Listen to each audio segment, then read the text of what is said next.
It's so quiet you can hear the sound of the elevators at the United Nations, but there's no one on them. This year the UN is celebrating its 75th birthday, but there'll be barely any guests. Due to the COVID-19 pandemic, world leaders will not attend in person. They're sending pre-recorded speeches. If this were a typical first day of a high-level week of General Assembly on a Tuesday, there would be 2,500 people packed into this room.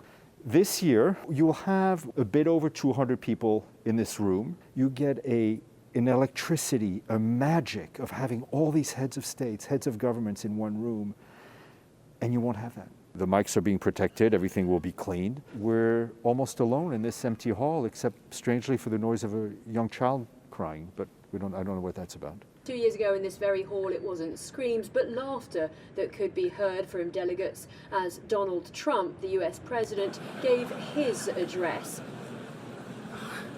I don't think anyone finds Donald Trump funny at the UN anymore. This year he's really ramped up his aggressive diplomacy in the multilateral system by pulling out of the WHO and picking a big fight with allies like France and the UK over whether to reimpose sanctions on Iran.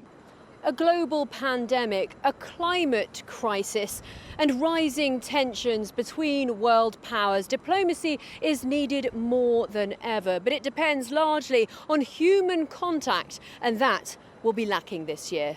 Ça sera forcément moins interactif, il n'y aura pas vraiment d'échanges bilatéraux. Rien ne remplace les contacts personnels et donc il est quand même urgent qu'on puisse ne pas faire que des visioconférences qui sont insuffisantes.